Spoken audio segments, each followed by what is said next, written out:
बिस्मिल्लाहिर्रहमानिर्रहीम। नबी करीम सल्लल्लाहु अलैहि वसल्लम की बारगाह में दरूद सलाम का नजराना अकीदत पेश करते हैं। प्रोग्राम इंतसाब नाइट के साथ आपका मेज़बान मियाँ फ़ारूक आरिफ हाज़िर खिदमत है। नादरीन, जनूबी कोरिया की सरमायाकार कंपनी लाते ने अपने 75% शेयर फ़रोख्त करके 13 साल बाद पाकिस्तान छोड़ने का ऐलान कर दिया है। ये एक मुल्क को बड़ा नुकसान हुआ है और उसके साथ ही हमारे हमसाया मुल्क भारत में दुनिया की सबसे बड़ी कंपनी एप्पल ने अपने 50% इंस्ट्रूमेंट जो है वो तैयार करने का भारत में ऐलान किया है, जो 2027 तक वहाँ पर अपने तमाम मोबाइल्स और दीगर अशिया वहाँ पर तैयार की जाएंगी, जिसकी वजह से भारत को लाखों नहीं करोड़ों नहीं बल्कि अरबों डॉलर का फ़ायदा हासिल होगा। नाज़रीन, हमारा मुकाबला अपने हमसाया मुल्क भारत से है, जिसके ख़िलाफ़ हम हर साल कोई काम करने की बजाय एक मिली नगमा वो पेश कर देते हैं, जबकि भारत इस वक्त मुल्क की 5वीं बड़ी जो है सरमाए के हवाले से, मईशत के हवाले से पूरी दुनिया की पाँचवां बड़ा मुल्क बन चुका है, जो कि हमारे लिए लम्हा फ़िक्रिया है। और अब जब हम अपने मुल्क के सियासतदानों से इस बारे में इस्तफसार करते हैं तो उनका यही कहना होता है, वो इल्ज़ाम दर इल्ज़ाम की सियासत करते चले आ रहे हैं। गुज़श्ता 70 सालों से हम यही देख रहे हैं कि हर आने वाली हुकूमत ने तमाम तर नाकामियों का मलबा साबका हुकूमतों पर डाल दिया है। इस सवाल का जवाब आज तक हमें नहीं मिल सका। आइए हम चलते हैं आज अपने असल मौजू की जानिब। तो मैं इस प्रोग्राम शुरू करने से पहले अपने मोअज़्ज़ज़ मेहमानों का आपसे तारुफ़ करवाना चाहूँगा। सबसे पहले हाजी नवाज़ अहमद चौहान साहब, साबिक़ MP है, मुस्लिम लीग नून से इनका तल्लुक़ है, हम उनको प्रोग्राम में खुशामदीद कहते हैं। और उनके साथ हाजी मोहम्मद अफजल चीमा साहब, पाकिस्तान तहरीक इंसाफ से उनका तल्लुक़ है, चेयरमैन बैतुल माल हैं, हम उनको भी प्रोग्राम में खुशामदीद कहते हैं। मैं गुफ्तगू का आगाज़ करूँगा चीमा साहब आपसे। आप ये बताइएगा कि आपने जिसको पंजाब का सबसे बड़ा डाकू कहा, उसको वज़ीर आला पंजाब बनाया और आज आप उसको दोबारा अपनी जमात में शामिल कर रहे हैं। क्या इसकी वजह से आपके जो नज़रियाती कारकुन हैं उनमें इख्तलाफ नहीं पाया जाएगा? क्यों ऐसा कर रहे हैं आप? बिस्मिल्लाहिर्रहमानिर्रहीम। बिल्कुल ऐसी बात है। ज़ाहिर कारकुन जो हैं वो तो चाहते हैं कि जो पुराने लोग हैं, जो नज़रियाती हैं, वही आगे आए। लेकिन बदकिस्मती से 2018 में जो हुआ, जो जिस तरह करके ये सारा सब नून लीग वाले भी कहते हैं कि मैनेज किया गया। अब ये इनको भी पता है कि मैनेज उन्होंने करना होता है अपने हिसाब से, कुछ इधर से तोड़ लिए, कुछ उधर से तोड़ लिए, और ये बस वो सिलसिला। तो इस तरह करके ये हालात और की वजह से तो अब साथ है। डाकू बस ऐसे ही होता है। डाकू फिर जिस तरह का ये सिस्टम है यहाँ, अब सुबह किसी और, हर एक को आप इधर डाकू कह सकते हैं। ऐसा मसला नहीं है कि अभी कोई साफ शफाफ कोई मामला तो हुए हूँ। मैं तो सीधी सी बात कर रहा हूँ। बहरहाल ऐसा ही है जी। अच्छा चौहान साहब, आप ये बताइएगा, जब ये सारा नंबर ऑफ गेम का सिलसिला शुरू हुआ, आप भी पंजाब काबीना में बतौर मेंबर बैठते रहे हैं, सॉरी पंजाब असम्बली में बतौर मेंबर आप बैठते रहे हैं, तो आप लोगों ने भी बैकडोर पर परवेज़ लाई सबको बड़ी ऑफर्स की थी। आज अब जब वो PTI के साथ बैठ गए तो वो बुरे कहलाने लगे हैं। ऐसा क्यों? ये दोहरा मेयार क्यों है सियासत में? सबसे पहले तो मैं आपसे गुजारिश करूँगा कि चीमा साहब मेरे भाई हैं और मेरी खुशी है कि आज हम बैठे हैं आपके तवस्सुल से कि चीमा साहब मेरे साथ बैठे हैं। जी जी, बड़ी खुशी हुई है। दूसरी जो आप बात कर रहे हैं ना, ये नंबर गेम की या दूसरी बात कर रहे हैं, ये अरसा दराज से मामले चलते रहे हैं। ऐसे ही होता है। जब 2018 में इलेक्शन हुआ था तो उस वक्त हमारे 10 मेंबर ज़्यादा थे, तो उस वक्त जो आज़ाद लोग थे वो हमारी तरफ आना चाह रहे थे, और बहुत सारे ऐसे लोग थे जिनसे हमारा रब्ता भी था। तो अब हमारी पार्लियामेंट पार्टी की मीटिंग भी हुई, हमने भी वहाँ पर कहा गया, लेकिन उसके बावजूद हमें 10 में कहना तो ये चाहिए था कि हम हुकूमत बनाएं, लेकिन 10 मेंबर ज़्यादा होने के बावजूद हमें अक़लियत करार दे दिया गया। और जिस तरह हुकूमत बनी आप जानते हैं, और उसके बाद जिस तरह वज़ीर आला पंजाब आपके सामने बुज़दार साहब को बनाया गया, और इनके अपनी पार्टी के लोग, इनके अपने साथी उस पर तहफ़्फ़ुज़ात का इज़हार करते रहे हैं। लेकिन जिस तरह मैं किसी को ब्लेम किसी का लूँगा तो अच्छी बात नहीं है।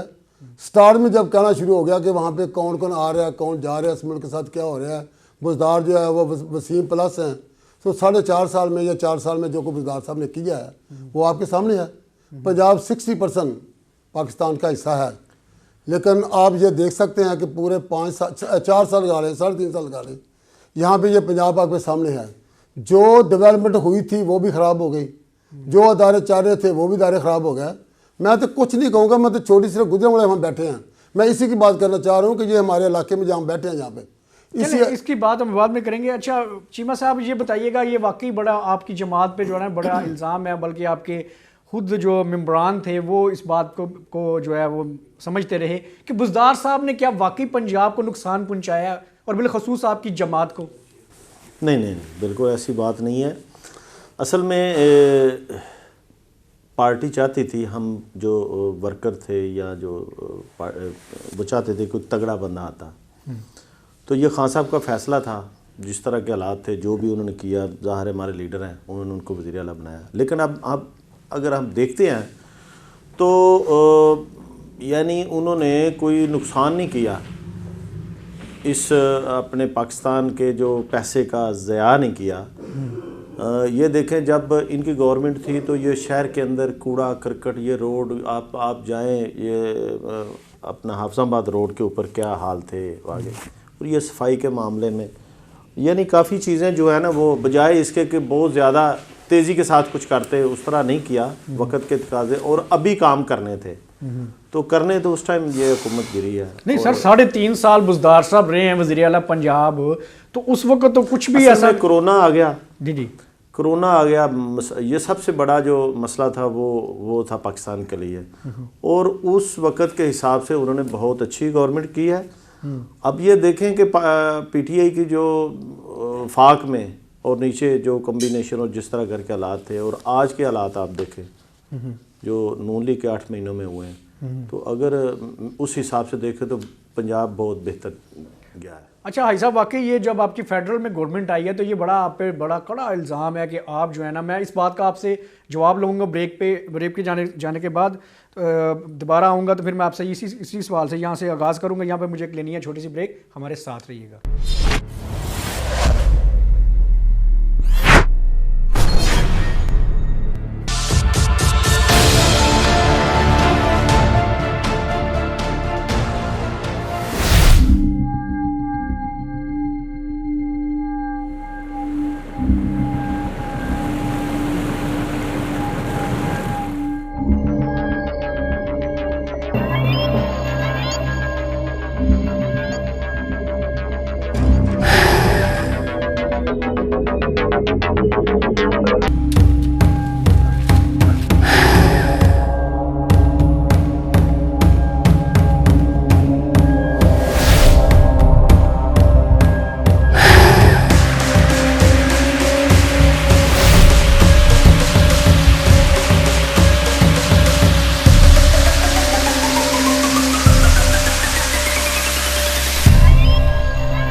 प्रोग्राम में दोबारा खुश आमदीद। अच्छा चौहान साहब, आप ये बताइए कि आपकी हुकूमत जो फेडरल में उस पर बड़े इल्ज़ामात हैं कि वो जब से आए हैं मुल्क जो है डिफ़ॉल्ट की तरफ जा रहा है, ऐसा क्यों कर हो रहा है सर, किसकी नाकामी है? पहली बात तो ये है कि मुल्क के साथ जो 3.5 साल में हुआ है आप सब जानते हैं। वो वक्त आपको भूल गया जब लोग जोड़ियाँ उठा उठा कर दुआएँ मांगते थे, जब लोग सड़कों पे आया करते थे, जब लोग खुदकशी कर रहे थे कि 3.5 सालों में मुल्क को जिस हालात में पहुँचा दिया गया। ये वही मुल्क है जो मियाँ नवाज शरीफ को 2013 में मिला तो पूरे मुल्क में अंधेरे थे। मियाँ नवाज शरीफ ने 4.5 साल में अंधेरों को ख़त्म किया। वही मोटरवे है जो बंद पड़ी थी, आज उसी मोटर पे सब लोग सफ़र कर रहे हैं, एंजॉय भी कर रहे हैं। 3-3.5 घंटे में लाहौर से इस्लामाबाद पहुँचते हैं। तो इसी मोटरवे की मुखालफत की जाती थी। तो क्या करते उस वक़्त? मुल्क तो डिफॉल्ट की तरफ जा रहा था, गलत किस्म के वादे हो रहे थे जिनको आज भी हम भुगत रहे हैं। और कौन चाहता है कि दूसरा गंद अपने गले पे डाले? ये उन्होंने ये तो फिर आपने किया ना, आप खुद ही रावी हैं इसके, आप खुद ही जो है मुल्ज़म है और खुद ही जो है ये कायदीन ने खुद इस मुल्क को बचाने के लिए अपने आप को पेश किया है कि हम इस मुल्क में बेहतरी लाएंगे और इंशाल्लाह बेहतरी आ रही है। भाई साहब कैसी बेहतरी है ये? पेट्रोल जो है 150 से 215 रुपए पे चला गया है। आटा जो है वो 50-60 रुपए से 100 रुपए से 150-160 रुपए पे चला गया है। लोग लाइनों में लग रहे हैं। ज़रूरी मुल्क होने के बावजूद 2 लोग आटे के हसूल के लिए मारे जा चुके हैं। ये कैसी बेहतरी है सर? नहीं तो 3.5 साल में जो IMF से वादे किए थे आपने, उसका जिम्मेदार कौन है? मैंने किए थे या मुस्लिम लीग नून ने वादे किए थे? वो किन्होंने वादे किए थे? जब हुकूमत बनाई गई तो उससे पहले कहा गया कि हमारे पास बहुत बड़ा एक कामयाब किस्म का वजीर खजाना है। उसको चेंज क्यों किया गया? उसके बाद दूसरा आया, फिर बाहर से क्यों लाया गया? ठीक। इसलिए उन्होंने पिछले भी मामला सारे खराब कर दिए, वादे भी गलत कर दिए, किसी जगह पे जाके पाकिस्तान को डिफेंड भी नहीं किया। तो इन्होंने तो सारा गंद अपने से ऊपर डाल के, हमें पता है कि लोग हमें भी कह रहे हैं कि ये महंगाई सारी इन्होंने की है। ये पंजाब कहाँ बैठा हुआ है? ये पंजाब का डाकू कहाँ बैठा हुआ है? किधर गया ये गंदम, किधर गया है आटा, ये किधर गई सब्जी मंडियाँ?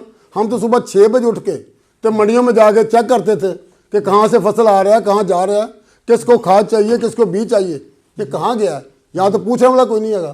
तो ये वही सारा गंद हमारे जिम्मे पड़ा हुआ है।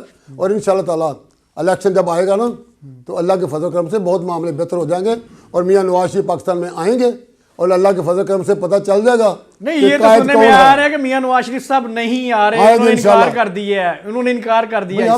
अब की बात है ना, अभी तो इलेक्शन नहीं हो रहा। ठीक है, ये तो पंजाब का इलेक्शन हो रहा है, सूबाई इलेक्शन हो रहा है। वैसे मियां साहब को इधर ही रहना चाहिए, जब जरूरत पड़े जल्दी आ तो जाए ना। मियां साहब इधर ही है, मियां साहब इधर ही है, मियां साहब आ जाएंगे इंशाल्लाह ताला। कब आएंगे? सारा इलेक्शन आने तो आएंगे, वो क्यों नहीं आएंगे? वो उनका अपना पंजाब का इलेक्शन आ गया, भाई उनका अपना मुल्क है, मुल्क के साथ उनका दिल धड़कता है। वो जब भी जाते हैं मुल्क की बात करते हैं, पाकिस्तान की बात करते हैं। पाकिस्तान के लिए उन्होंने सब कुछ किया, तो वो आएंगे क्यों नहीं आएंगे इंशाल्लाह। साहब अगर तो मदीना जाके बैठे हो तो फिर तो हम कहें कि उधर दुआ करने गए हैं। जाके लंदन की बात करने से उनके नंबर ज़्यादा नहीं बनेंगे। असल में यह है कि जो पाकिस्तान के मसले और हैं जिसका आज तक देखें इस मुल्क का किसी ने नहीं सोचा, जो भी आया। और बड़े लोग तो जो है ना वो आज़ादी जो है वो आज़ाद हो के भी आज़ाद नहीं अपने आप को समझते। किससे आप आज़ादी चाहते हैं? ये पिछले दिनों आपने PTI ने मूवमेंट भी चलाई थी, हकीकी आज़ादी। किससे आज़ादी चाहते हैं सर? अगर इजाज़त हो तो मैं बता दूं। जी बताएं। अगर मेरे भाई, छोटा भाई मेरा, इजाज़त हो मैं बता दूं। ये आज़ादी हकीकी और आज़ादी मांगते हैं। कौन, कैसी आज़ादी मांगते हैं? वो आज़ादी मांगते हैं बच्चों की माँ बाप से, ताकि वो कहते हैं कि भाई आप खुद मुख्तार हैं, अपने माँ बाप से आज़ादी ले, आप निकले, आप खुद मुख्तार हैं। बाप जो कहता है वो अपनी मर्जी करता है, आप हमारे अपने चाहते हैं। यही आज़ादी है ना कि जहाँ जी चाहता है घर से पूछे के बगैर सड़कों में आ जाते हैं, गलियों में आ जाते हैं, रात बाहर। सर ये तो जमहूरियत 26 दिन धरना दे के तमाम घर की खवातीन वहाँ बैठ जाती हैं। ये आज़ादी नहीं तो होती है, जमहूरियत है ना, जमहूरियत का हुस्न है एहतजाज करना। आप भी तो निकले थे ना, मुझे क्यों निकाला रैली में? जी इस्लाम के लिए जो कवानीन है वो सबसे ज़्यादा PTI ने पास किए हैं। असल आज़ादी ये है कि देखें पाकिस्तान आज़ाद हुआ 1947 में, उसके बाद 1957 में लग गया, 56 में लग गया मार्शल। जी यानी ये दौर। और उसके बाद ये है कि जो भी हुकूमत, चाहे इनकी भी, जब 2 अक्सरियत मिली मियां नवाज शरीफ को तो उनको उतार दिया गया। आपको पता है जब वो कुछ करना चाहते थे। बिल्कुल ऐसा। तो ये आज़ादी ये होनी चाहिए कि अपने फैसले अवाम अपनी मर्जी से करे। इलेक्शन जैसे अब आना है, इसमें कोई ये ना हो कि एस्टेब्लिशमेंट किस तरफ है बातें यही होती हैं कि फ़ौज अब हमारे साथ है, दूसरा कहता है फ़ौज हमारे साथ है, अच्छा दुआ कर रहे होते फ़ौज हमारे साथ हो, हमारा काम बने। यार ये तो कोई आज़ादी नहीं है ना। अब आप एक बंदा चल रहा है, अब देखें खान साहब को जब इन्होंने उतारा और ये उतारने का वो सारा रजीम चेंज जो ऑपरेशन हुआ, सारा सिलसिला, उसके ये तो कोई हर बंदे को पता है कि यहाँ जो हुकूमत जब अमेरिका चाहता है वो कहता है आसान ही बड़ी है चंद मुल्कों में कि पैसे दो और वो जो चाहे फैसला करा लो, और वही हुआ। और तो बदलने के बाद आप सियासतदान मौके फराहम करते हैं ना, क्यों मौके फराहम करते हैं, क्यों आलाकार बनते हैं? मैं तो अपनी ज़ाती राय में ये कहूँगा कि ये बिल्कुल जितने सियासतदान हैं ना, इनको बैठ के इसका हल करना चाहिए था। ये मैं अपनी कह रहा हूँ, और अगर मेरा मशवरा होता तो मैं खान साहब को भी यही कहता। आपकी पिछले दिनों मुलाकात तो हुई है खान साहब से? नहीं, बस मेरी जितनी हैसियत है मैंने उतनी बात करनी थी। इधर तो ऐसी कुछ सजेशन देनी थी ना आपने उनको? नहीं, वो और मौका था और बातें थी। अच्छा, बाकी ये बात रही कि खान साहब इन लोगों जिनके पास एक देखें फ़ौज की हुकूमत रही या मुस्लिम लीग नून की रही या पीपल्स पार्टी की तीसरे नंबर पर जो सिंध उनके पास रहा, इन्हीं की हुकूमत रही है। इन्होंने ऐसे वसाइल ही पैदा नहीं किए कि मुल्क अपनी जो है ना वो सही डगर पे चला सके। यानी हमारी इंपोर्ट, हमारे अखराजात ज़्यादा हैं, वसाइल हमारे कम है, वसाइल बढ़ाई नहीं है। तो अब ये है कि ये आपकी जो बिजली है ये इन्हीं लोगों के मुआहदे हैं ना। चलो उसमें पीपल्स पार्टी के ये कह देंगे, उस टाइम तो यही चलता था ना, पीपल्स पार्टी लेकिन मैं कहूँगा कि वो पीपल्स पार्टी के मुआहदे थे, तो जिसमें ये इन्होंने वो 2030 तक वो। अच्छा शीमा साहब ये बताइएगा, आजकल बड़ी बात मैं इसमें मैं मुकम्मल कर लूँ जी प्लीज करें कि कैसे निज़ाम चल रहा था इन हालात में। वो इस वजह से कि ओवरसीज जितने हैं वो इमरान खान पे ट्रस्ट करते हैं, वो उधर से अपना सरमाया भेज रहे थे। इनका क्यों नहीं काम चला? जब खान साहब को उतारा तो किसी को अच्छा नहीं लगा, तो उन्होंने अपनी जो जैसी पहले रूटीन थी पैसे भेजने की, अब मैं सऊदीया मैं रहा हूँ, मेरा उधर बिजनेस है, तो उधर से लड़के चूँकि 61 रुपए वैसे बैंक के जरिए है और 70 रुपए उनको वैसे मिल जाते हैं, वो क्यों बैंक के जरिए भेजे? ये वो चीजें हैं जो इनके आगे आई हैं। ये अवाम में या ओवरसीज के लिए इन्होंने वोट का हक नहीं दिया। अब ये बड़ा इन्होंने ये ओवरसीज जो है ना, आप उनसे मोहब्बत करें, वो लोग उन्हीं लोगों की वजह से ये मुल्क चल रहा है ना। बिल्कुल ऐसे ही। चलिए यहाँ पर मुझे एक लेनी है छोटी सी ब्रेक, हमारे साथ रहिएगा और आखिर में इसके बाद जो है मैं कुछ सवालात करूंगा बड़े टिपिकल किस्म के, तो दोनों मेहमानों से हमारे साथ रहिएगा।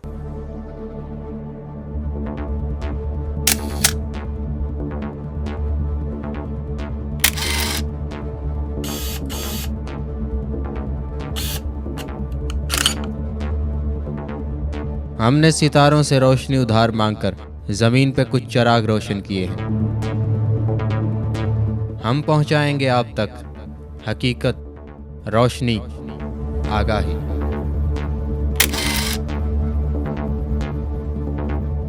और हम करेंगे आपके साथ पाकिस्तान का best street food explore.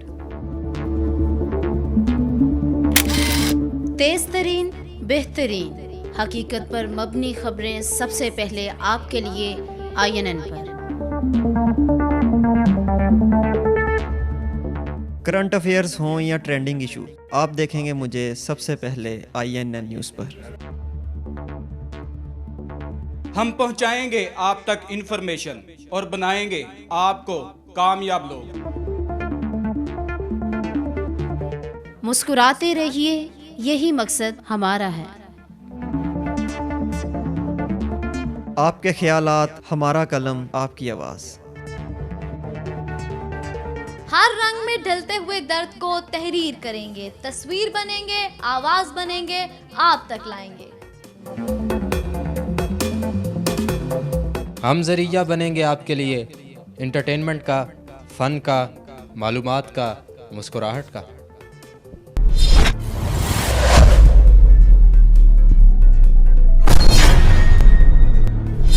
Programme में दोबारा खुशामदीद। अच्छा, हम आप बात करेंगे सिर्फ गुजरांवाला की। गुजरांवाला में दोनों जमातों के पास इक़्तिदार रहा है, PTI के पास कम और मुस्लिम लीग नून के पास ज़्यादा। सर, गुजरांवाला को यूनिवर्सिटी क्यों नहीं दी गई? गुजरांवाला में यूनिवर्सिटी अनाउंस की गई, जब हमजा साहब आए उस वक्त भी अनाउंस की गई, उससे पहले भी आप जानते हैं वहाँ पे ओजला के साथ आगे राइट साइड पे उस वक्त जो काम हुआ, उसके बाद जो ये बना है पंजाब यूनिवर्सिटी का कैंपस, ये भी नून के वक्त में इधर आया है, ये उसी वक्त का यहाँ पे चल रहा है। इसमें ऐसी बात कोई नहीं कि यूनिवर्सिटी नहीं गई, यूनिवर्सिटी दी गई। ये पंजाब मेडिकल कॉलेज जो है ये किसके वक्त का है? ठीक। जब पंजाब मेडिकल कॉलेज आया तो उस वक्त हमारे पास बिल्डिंग नहीं थी। आपको याद होना चाहिए होम कि इकोनॉमिक्स कॉलेज मियां में शहबाज शरीफ साहब उस वक्त वज़ीर आला थे जी जी। और गवर्नमेंट कॉलेज के सामने जो कॉलेज स्कूल है home economics college, home economics college, वहाँ पे क्लासें लगी थी मेडिकल कॉलेज की। तो उसके बाद याद आज 500 बेड का हॉस्पिटल, ये किसके दौर का बना हुआ है? अच्छा चीमा साहब, आपने भी यूनिवर्सिटी अनाउंस की थी बुज़दार साहब के दौर में, उस पर भी इम्प्लीमेंट नहीं हुआ, आवाम आज भी इस यूनिवर्सिटी से महरूम है, क्यों? इसका जिम्मेदार आपको ठहराया भी जा रहा है। बस उसके बाद आपको पता है हुकूमत टूट गई थी, वो फिर हालात ही और हो गए, तो इस वजह से। बाकी तो ये चिल्ड्रन हॉस्पिटल के लिए उन्होंने और इसके लिए मेडिकल ये जो है अपना मेडिकल कॉलेज, मेडिकल कॉलेज को तो रन भी किया परवेज लाई साहब ने आपके लिए, ठीक है। यानी ये चीज़ें देखिए जो भी करेगा वो उसके लिए बेहतर है, वो कल को। अच्छा चौहान साहब, मुस्लिम लीग नून पे एक बड़ा इल्ज़ाम है कि उन्होंने वजीराबाद इंस्टीट्यूट ऑफ कार्डियोलॉजी को सियासी जो है मुखालफत की मरहून नज़र रखा और 10 साल तक वो चल नहीं सका। सर ये कब तक ये ऐसे सिलसिले चलते मुस्लिम लीग नून के दौर में ही फंक्शन हुआ है, आप भी जानते हैं, तो उसी वक्त काम भी मुस्लिम लीग नून के दौर में शुरू हुआ है। नहीं, ये तो परवेज लाई साहब का मंसूबा था काफ लीग के दौर में। यार मंसूबे सब के होते हैं, ये मोटरवे मंसूबा किसका है? ठीक है। जब मियां नवाज शरीफ की हुकूमत उतारी गई तो एक लेन कम कर दी गई। ये तो ऐसे होता है ना, हुकूमत को जहाँ तो टाइम मिले ना तो उस मंसूबे को मुकम्मल करे। इसमें 3.5-4 साल के बाद किसी को ख़त्म कर दिया जाता है, किसी को 3.5 साल बाद ख़त्म कर दिया जाता है, कोई 2.5 साल के बाद ख़त्म हो जाती है। कोई भी मंसूबा स्टार्ट करेंगे उसको टाइम तो चाहिए। बिल्कुल। तो फिर रस्ते में तो हुकूमत अगर ख़त्म हो जाए तो आने वाले हुकूमतें नहीं करना होता है, फिर वो ख़त्म हो जाती है, मंसूबा वहीं पड़ा रहता है। हमारे पाकिस्तान में शुरू से यही तो हो रहा है। जिस तरह इन्होंने कहा पहले, होते ऐसे ही रहा ना, यहाँ तो 1-5 साल मुकम्मल करें। आप देखो ना, आप शुरू में पीछे चले जाएं, जहांगीर बाबर के दौर में 5 सालों में क्या कुछ नहीं हुआ। उसके बाद ये GT रोड बनी, 5 साल में कहाँ तक चली गई? किसी को पूरा टाइम मिलेगा। उन ये 2013 में अगर हुकूमत मिली थी मुस्लिम लीग नून को, तो 2014 में जब इसका चाइना का प्रेसिडेंट आ रहा था तो वहाँ पे धरना दे दिया गया, उसको रोक दिया गया, ये CPAC को रोक दिया गया। तो ये कौन 2014 1 साल के बाद क्या हो गया था? अच्छा चीमा साहब, वाकई मुस्लिम लीग नून ने जो है ये आप पर बड़े इल्जाम लगाए कि कोई भी तरक्की का जो सफ़र शुरू होता है तो PTI जो है उसमें रोड़े अटका देती है। सर आप ये इस तरह के रोड़े क्यों अटकाते हैं? नहीं, इस तरह की बात नहीं है असल में। अच्छा, इनका ये हिसाब लगा लें कि कोई ऐसा केस बता दें जहाँ किसी ने करप्शन की हो इस मुल्क में, और ज़ाहिर इनकी हुकूमत रही है और इन्होंने किसी को सज़ा दी हुई हो। वजह सिर्फ यही है कि हमें इन पर एतराज़ ये है कि ये मशहूर है कि ये अपना लगाते भी हैं खाते भी हैं, ठीक है ना। बाकी वो जब चाइना का वफद आ रहा था तो उस वक्त चूँकि धरना दिया हुआ था, अब धरना छोड़ दे बंदा, अब एक दफ़ा धरना छोड़ दो दोबारा कैसे होगा? तो मसला जो उनका मुतालबा था उस टाइम, वो 7 हल्के खोले, इस तरह के। हाँ जी ऐसे था। अच्छा, वो चीज़ें इतनी ज़िद लगाते हैं, ये इतनी ज़िद नहीं लगानी चाहिए। देखें अभी जो जिस तरह हालात हैं, ये शुरू से अपना नुकसान करते हैं। इनको चाहिए था कि जितने पुराने थे, जितने ये सीनियर थे इस पार्टी में, बहुत सीनियर लोग हैं, बड़े अच्छे लोग सियासतदान इसमें हैं, और जिनको इन्होंने वैसे ही ख़त्म कर दिया। क्योंकि इधर चलती तो वो है ना लंदन में बैठ के, उनके बेचारों की चलती नहीं है। ये नहीं है कि वो अच्छे नहीं हैं, बल्कि मैं ये कहता होता हूँ कि हमारी पार्टी की निस्बत इनकी पार्टी में बहुत अच्छे लोग मौजूद हैं। अच्छा, आप ये मानते हैं? मानता हूँ, बिल्कुल ठीक है। बहुत अच्छे लोग मौजूद हैं और मैं उनको जानता हूँ, करप्ट भी नहीं है। लेकिन क्या है कि वो खुडे लैन होते हैं, उनको पता है बस चुप करके, क्योंकि इधर वही है जो कौन से ऐसे लोग हैं। आज बड़ी बात की है आपने, बड़े दिल का मुजाहरा किया है। अता तारड़ ही सिर्फ रह गया है इस समझदार पूरे, यहाँ वो जिस तरह, और सुना है वो गुजरांवाला में टिकट के उम्मीदवार वाला क्या नाम था वो, जितने राणा सनाउल्लाह साहब, राणा सनाउल्लाह कह लें, वो दूसरा एक और था ना जो पहले बातें बहुत ज्यादा करता था, आबद शेर अली, एक और भी है यार, अच्छा, मकसद ये है कि इस तरह के बच्चे बिचुंगड़े जो मैं बात असल में और करना चाहता था। बात ये है कि इन्होंने ना इनको चाहिए था जो वो कहते थे। उन्होंने शुरू से ख्वाजा आसफ ने कई दफ़ा बड़ी बड़ी अच्छी बातें की हैं। इनको जंग करनी चाहिए थी इस्टेब्लिशमेंट के साथ, इस मुल्क के लिए डट जाना चाहिए था इनको सारी। मैं तो मियां साहब डटे हैं और खमियाजा तो भुगत लिया ना उन्होंने, क्यों जी? मियां साहब मेरी एक मिनट बात सुन लें। मैं तो सियासत में बिल्कुल नया हूँ। अपना चौहान साहब तो सीनियर हैं, ज़ाहिर है कई दफ़ा MP हैं, और इसके अलावा सियासत में और जो लोग हैं बहुत सीनियर हैं। मुझे भी नहीं पता, मैं क्या ईजी लेता था इन चीज़ों को। यकीन करें अभी दूसरा 5-4 साल हो गए हैं इसके करीब इन चीज़ों के, चाहे मैं इलेक्शन भी नहीं लड़ सका, लेकिन चूँकि इसके अंदर है। इसमें सबसे बड़ा मसला यही है कि इस मुल्क के फैसलों को अवाम को करना चाहिए, और जो क़यादत जो आए उसको वो अपनी मर्जी से इस मुल्क के लिए जो बेहतर हो उस करे। हम क्यों नहीं ईरान के साथ बिजनेस कर सकते? ईरान हमारे साथ है, हम क्यों? हमारे पास भी पाबंदियां, ये पाबंदियां PTI ने लगवाई थी, ये इनके वक्त में लगी थी ना। ईरान के पास सबसे इंडिया ले रहा है उनसे, रशिया से इंडिया चीजें ले रहा है, हम नहीं ले सकते। मैंने पूछा, उन्होंने कहा हम ले ही नहीं सकते। नहीं, अभी असल में बात मैं बताता हूँ आपको, माजी से काफी टाइम थोड़ा सा, ये तो पिछले 3-4 साल गुजरे हैं ना, सिर्फ वहाँ पर सिर्फ इंतकामी सियासत हुई है, मुल्क के लिए कुछ नहीं हुआ। चाहे वो हुकूमत बनाई गई, चाहे कुछ भी हुआ है, लेकिन इंतकामी सियासत तंग हुई है कि इजराइल का सारा जो ना था निज़ाम वो उन्होंने अपने हाथ में ले लिया। मैंने इसको मार देना, मैं इसको छोड़ना नहीं, मैं मर जाऊँगा, मैं हाथ नहीं मिलाऊँगा। ये कहाँ की सियासत है?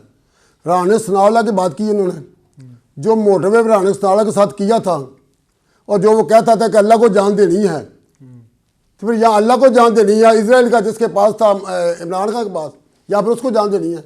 वो कौन सा केस बनाया गया था? उसमें क्या निकला है?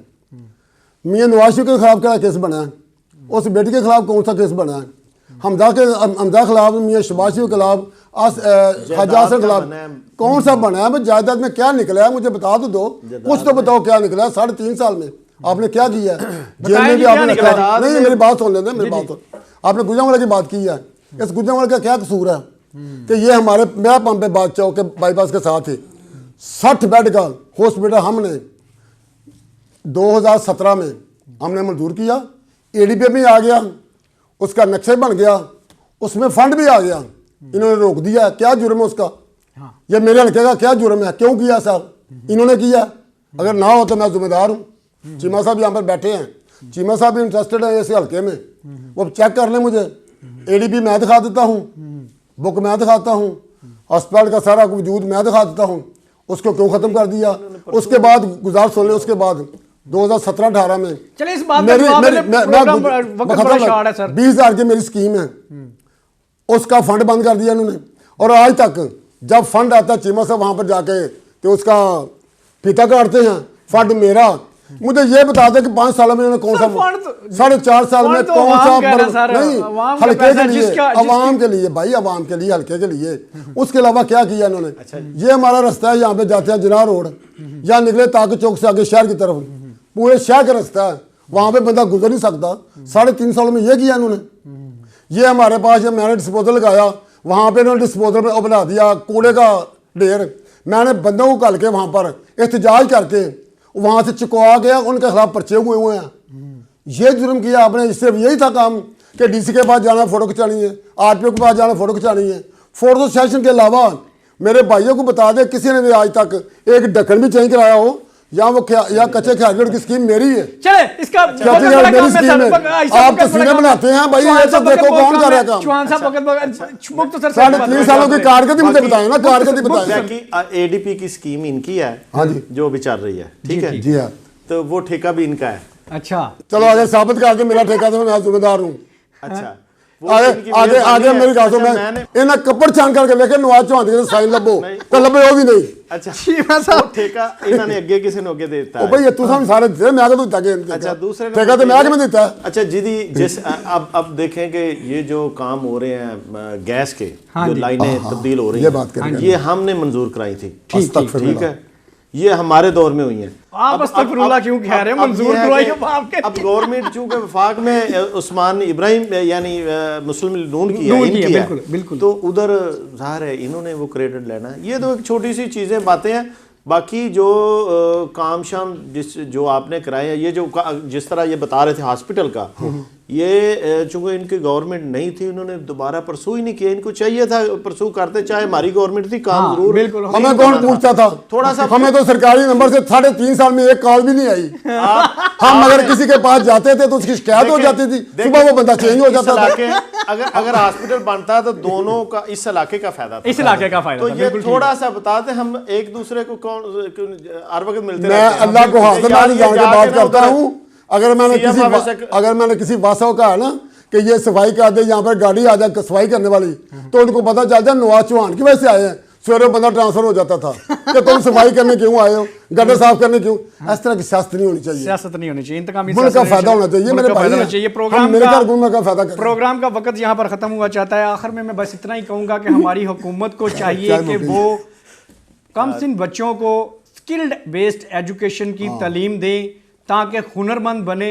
आज हमारा हमसाया मुल्क हमसे आगे बढ़ता चला जा रहा है, उसकी यही वजह है कि वहाँ पर छोटे बच्चों से लेकर बड़े तक तमाम को स्किल बेस्ड एजुकेशन दी जाती है, मगर यहाँ पर रट्टा सिस्टम जो है वही लगाया जा रहा है, जिसकी वजह से हमारे नौजवानों की एक बड़ी तादाद बेरोज़गार फिर रही है और वो हुकूमत के ऊपर दिन ब दिन बोझ से बोझ तर बनती चली जा रही है। इजाज़त दीजिए, अल्लाह हाफिज़।